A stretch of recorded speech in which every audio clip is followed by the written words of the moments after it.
खबरें जो आपको सीधे जोड़ती हैं हमसे, जिनका आपकी जिंदगी पर होता है सीधा असर। खबरों की वही तस्वीर, बिना बदले बिना डरे, जज्बा सच का लिए, सच दिखाते हैं। आनंद स्वरूप शुक्ला पूर्व मंत्री ने भाजपा कार्यकर्ताओं के साथ 2027 की रणनीति पर की चर्चा।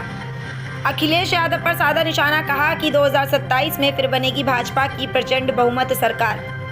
बलिया उत्तर प्रदेश पूर्व मंत्री एवं वरिष्ठ भाजपा नेता आनंद स्वरूप शुक्ला ने आज भाजपा कार्यकर्ताओं के साथ बैठक कर आगामी 2027 के विधानसभा चुनाव की रणनीति पर विस्तार से चर्चा की।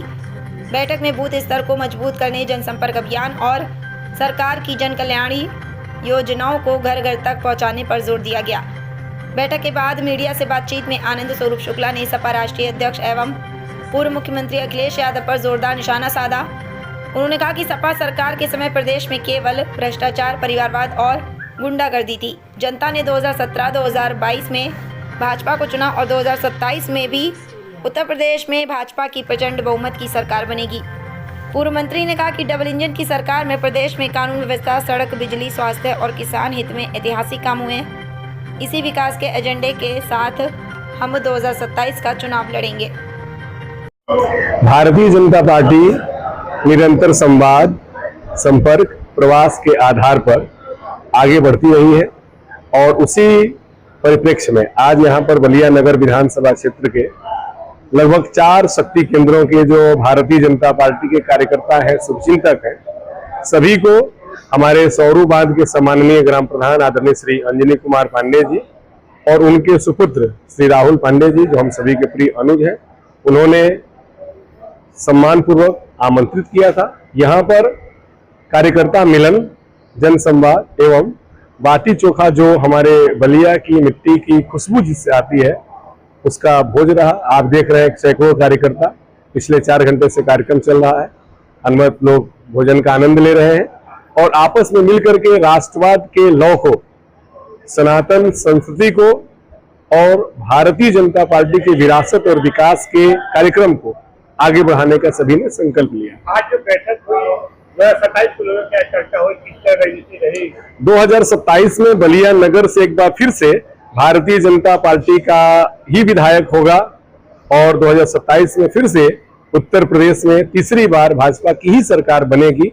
इसी संकल्प को हम सभी लोगों ने फिर से अपने हृदय में जीवंत किया है और उन्हीं संकल्पों को लेकर के आगे बढ़ने का सभी ने यहाँ पर योजना बनाई। जिस तरह अखिलेश यादव बार-बार ये कह रहे हैं और इस बार भारतीय जनता पार्टी को उत्तर प्रदेश की सफाया होगी, इस रूप में देखते हैं, क्या कहेंगे? अखिलेश यादव की जमीन पूरी तरीके से समाप्त हो गई है। उनके पास न कोई विषय है, ना ही कोई मुद्दा है। जो उनके 12 से 17 के कार्यकाल के पाप हैं, वही उनका पीछा नहीं छोड़ रहे हैं और इसलिए आधारहीन, कपोल कल्पित बातें करते हैं, दिन में सपने देखते हैं। लेकिन भारतीय जनता पार्टी निरंतर जमीन पर काम कर रही है। योगी आदित्यनाथ जी के नेतृत्व में उत्तर प्रदेश बीमारू राज्य से निकल करके विकसित राज्य बना है। हर जिले में, हर विधानसभा क्षेत्र में विकास के बड़े आयाम खड़े हो रहे हैं और उस आधार पर एक बार फिर से जो हमारा राष्ट्रवाद और विकास है, दोनों ही विषयों पर उत्तर प्रदेश की आम जनता भारतीय जनता पार्टी के साथ खड़ी है और आगे चुनाव में भी फिर से बड़ी विजय मिलने वाली है, ऐसा विश्वास है। जिस तरह बजरंगबली को लेकर काफी जो वीडियो वायरल हो रहा है, इसमें सनातन को मजाक बनाकर दिखाया जा रहा है, तो क्या कहें, किस नजर से देख रहे हैं बजरंगबली को आगे आगे और भाजपा के जो राष्ट्रीय अध्यक्ष जी है? भारतीय जनता पार्टी सनातन संस्कृति और अपने पुरातन सनातन मूल्यों से सगर्व प्रेरणा लेने वाली एकमात्र पार्टी है।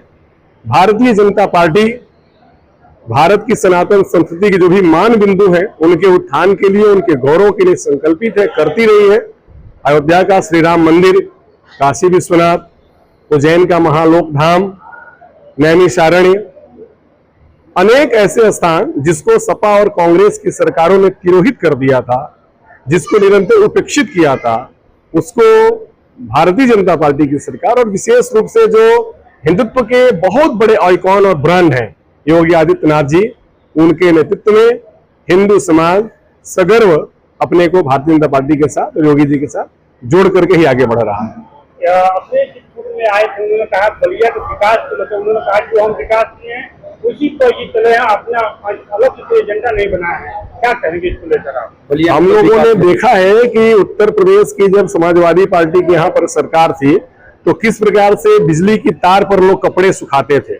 हमें अफसोस है कि उनके सरकार में जो हमारे अन्नदाता किसान हैं वो सर्दी की रात में, वो कड़ाके की ठंड में रात में 12 बजे खेत की सिंचाई करने के लिए इसलिए मजबूर होकर खेत में जाया करते थे क्योंकि उस समय पूस की रात में रात के शिफ्ट में लाइट आती थी, दिन में कभी हफ्ते में 6 घंटे 4 घंटे, कभी रात में। तो समाजवादी पार्टी की सरकार ने उत्तर प्रदेश में अपने शासनकाल में ना ही किसी सड़क का निर्माण कराया, ना ही किसी भी प्रकार की विकास योजनाएं जो मूलभूत आवश्यकता रही। जैसे आप देखेंगे आवास, लोही आवास की चर्चा सुनते हैं, आप भी पत्रकार हैं, पूरे उत्तर प्रदेश में एक कंप्लीट लोही आवास निकाल के दिखा दीजिए, नहीं कर पाए।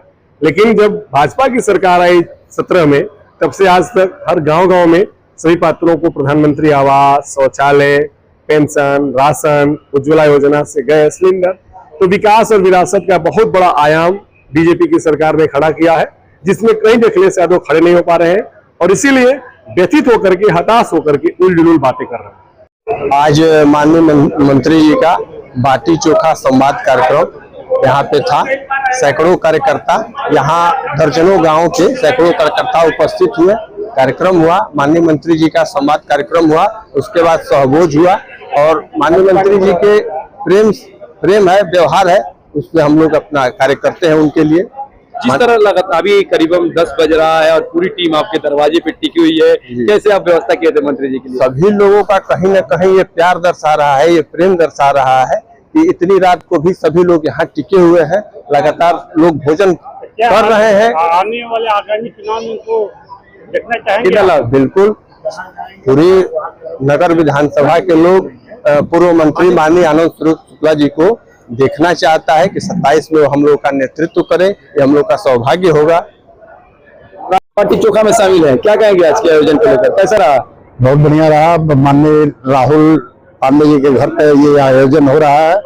इनके पिताजी यहाँ के प्रधान है माननीय श्री अंजनी पांडे जी, और यहाँ पे भोज का बैठक भी किया गया था, कार्यकर्ता भी रहे हैं, तैयार हुआ। तो आगामी 2027 में इसका कितना लाभ मिलेगा? जिस तरह 2027 चुनाव में हम लोग आनंदमय होना चाहते, पूरा बलिया नगर आनंदमय होना चाहता है और ईश्वर करे कि आपको टिकट मिले, फिर आप फिर से विधायक बने, मंत्री।